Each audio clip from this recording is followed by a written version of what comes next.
Hi friends, the poster boy of Indian liberals Shekhar Gupta has finally broken his long drawn silence on Kerala's COVID shitstorm.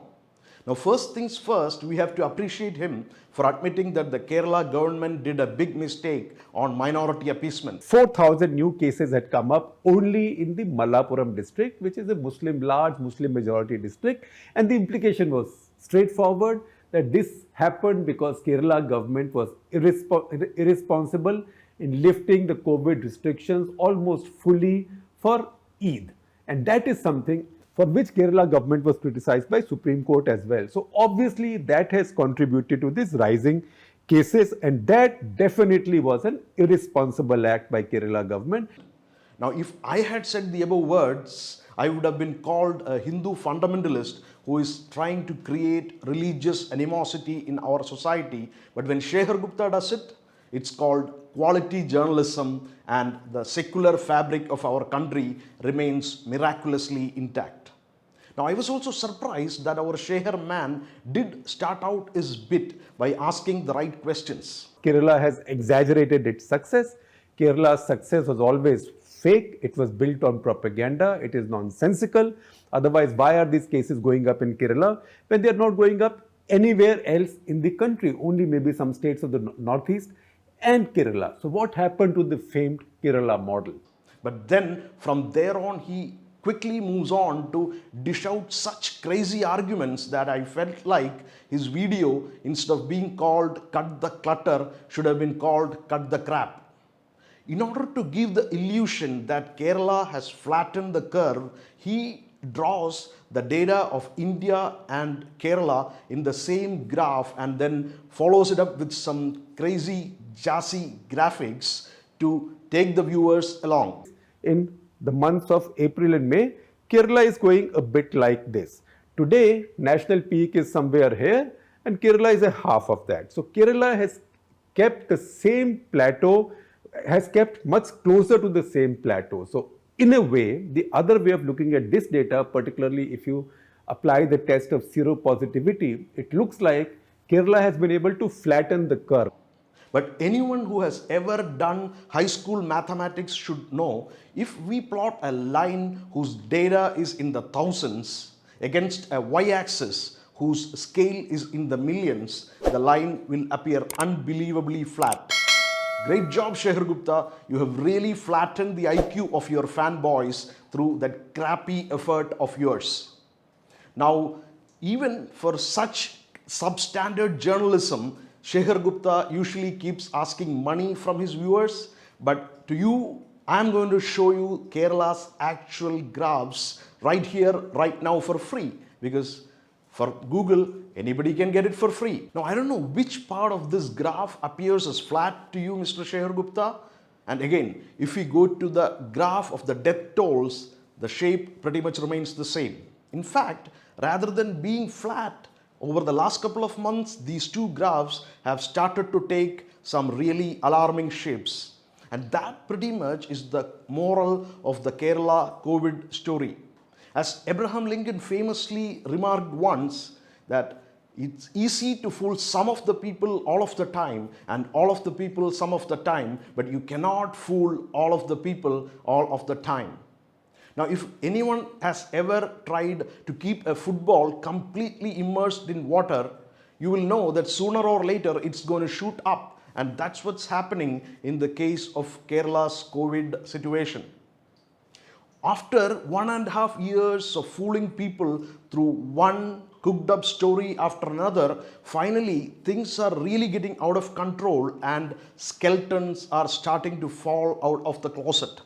The latest data point to be used by the liberal COVID bandwagon to spin their stories is the zero positivity rate. But again, if you pay close attention, you will know that what it is telling us is equally alarming. That even going forward, Kerala is going to face ever increasing COVID infections because we have the lowest seropositivity rate in the country, which means that there aren't enough people who have COVID antibodies in them, and so we are the farthest from developing any sort of herd immunity whatsoever.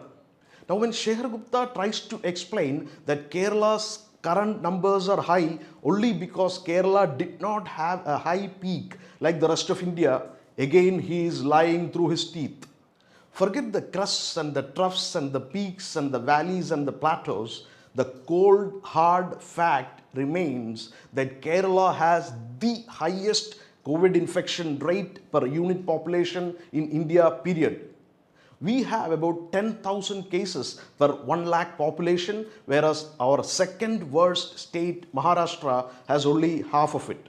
Now, how did Kerala, which has been widely acknowledged as having one of the best healthcare facilities in India, and that too built over a period of a century right from the time of our princely states, reach such a sorry state of affairs?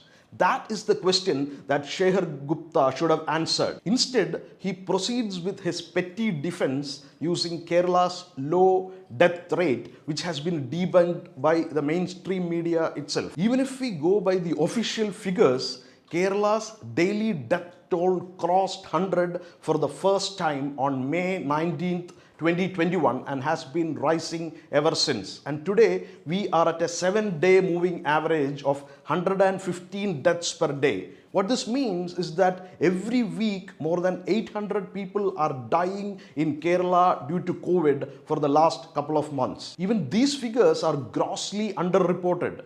As per an RTI document published by our opposition leader, till July 23rd, our Chief Minister Pinarayi Vijayan in his daily press briefings has been quoting a figure of around 15,000, whereas the Kerala Information Mission, which handles the raw data before the communist messaging, has shown a figure of around 23,000, which means that the actual death count could be about 50% more than what is being reported today. Malayala Manorama had reported a month back through their investigative journalism that the Kerala government had concealed around 13,000 deaths in blatant violation of the ICMR and WHO guidelines regarding deaths due to post-COVID complications. Now, clearly, the statistics are not painting a picture which is rosy at all. But the proof of the pudding is in the eating, right? So if, as Shekhar Gupta is telling us, the hospitalization rates are so low and the death rate is only 0.5%, then why is the state government still worried and why are they not opening up the state yet? I think we know the answer to that.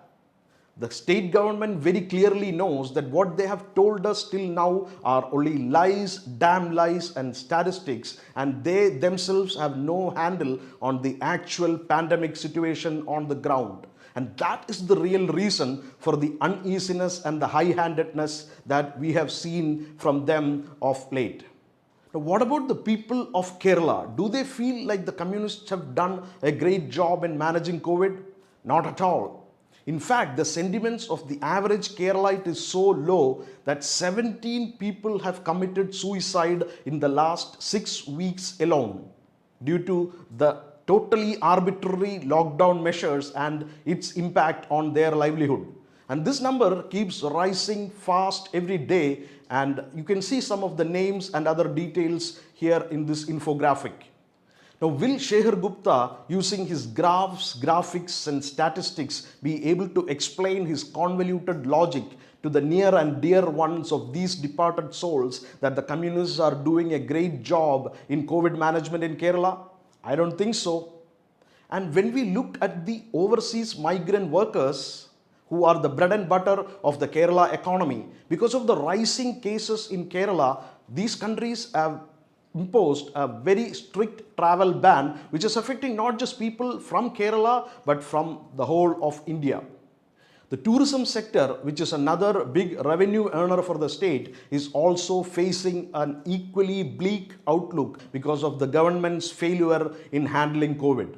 The merchants and traders of Kerala have already given an ultimatum to the government that they are not going to comply with further lockdown measures because they are running out of their patience and resources.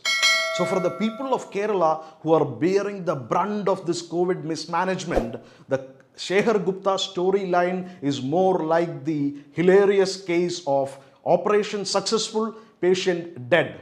And to that we say, well done, comrades. Lal Salam.